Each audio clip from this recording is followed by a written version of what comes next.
I have spent 12 years traveling all over Southeast Asia.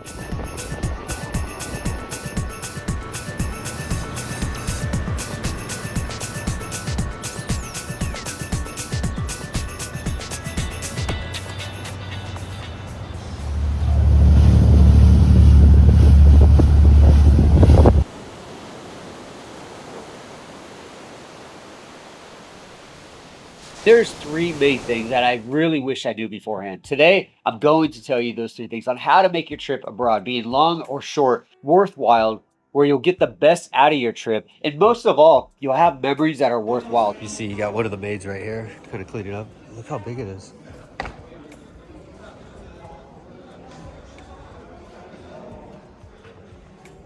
Now, what would you do if you had something that big? So let's not waste time. Let's get straight into it. And look at number one, exploring the local culture.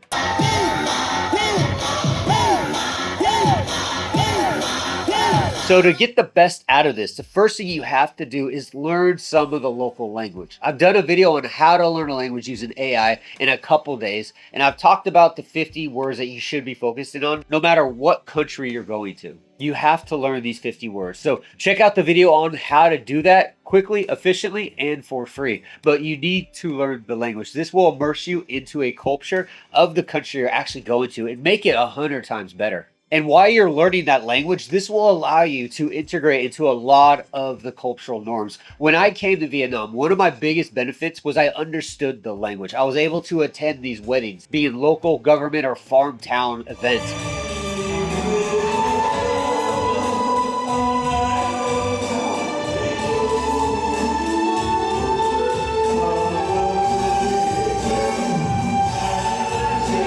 I was able to go to these traditional events because of the language advantage I had. So once you finally get those 50 words down, start exploring these local events, these cultures. And you get this by speaking the local language to the locals and making friends with them and them inviting you out to these spots. And one of my favorite things about the local community and the culture and avoiding a lot of these tourist traps is eating where the locals eat. We see online all these different types of foods that you can get in these countries. And something that shocked me actually is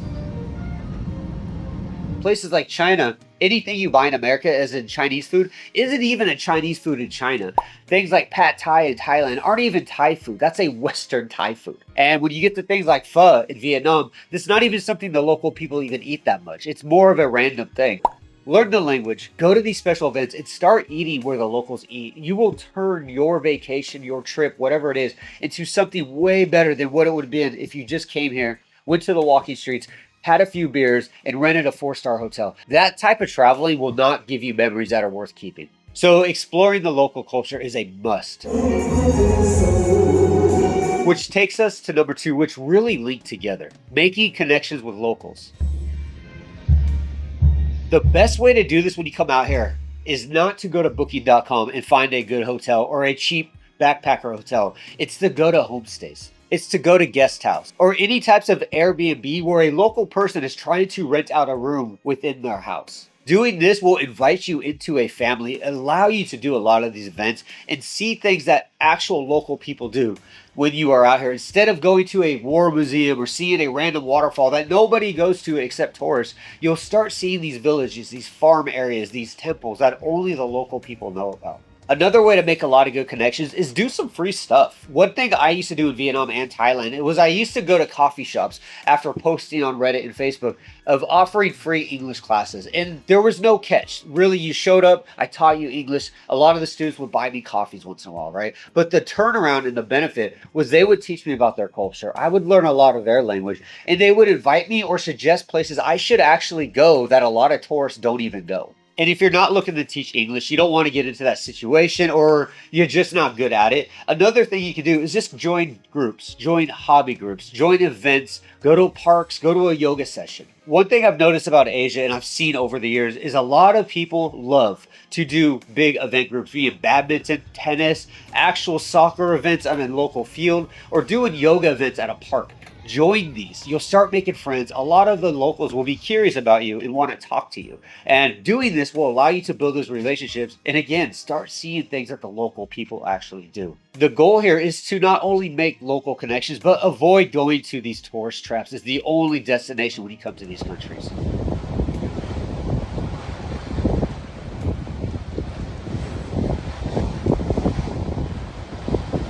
And finally, number 3, the quality of the places you're going and not the amount of places you're going. One of the biggest mistakes I see foreigners do when they come out here is they're trying to race through so many cities as fast as possible. I've seen some people come out here with a list of like 40 cities they have to see in 3 months. Don't do this. If you are coming out here for every month you're out here, limit yourself to 2 major cities and 2 cities that are kind of off the beat. This is the best way to see these places, spend time in these places, and really enjoy them and give yourself an amount of time to enjoy these cities. If you find out they're pretty boring, you don't like them, fine.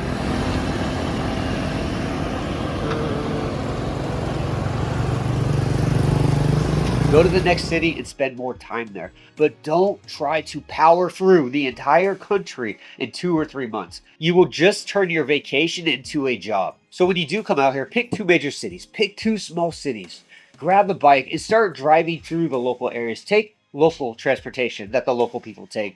Go to local bars, local restaurants, and start seeing what the locals are seeing. Again, the point of this part is to not do as much as possible, but do as little with as much memory as possible. Because I'm telling you, if you run through these cities as fast as possible, you're going to forget most of it. You're going to be going to these corny tourist spots.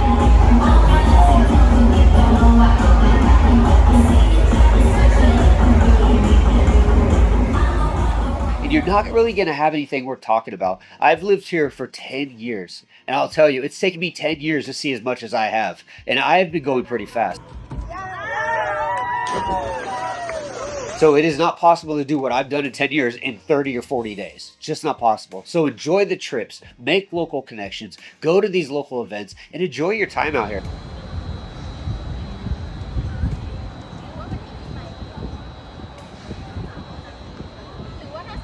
And if you liked it that much, come back another time and pick 2 new spots. So I hope that gives you some insight on how to travel efficiently and make the best of it. If you want to know more about what Vietnam is like, check out these videos up here. If you're more curious about somewhere like Thailand, check out this video in this playlist up here. And if anything, just check out my newest video down here and go from there. But with that being said, guys, I'm going to get out of here. Thank you so much for watching. I will see you again.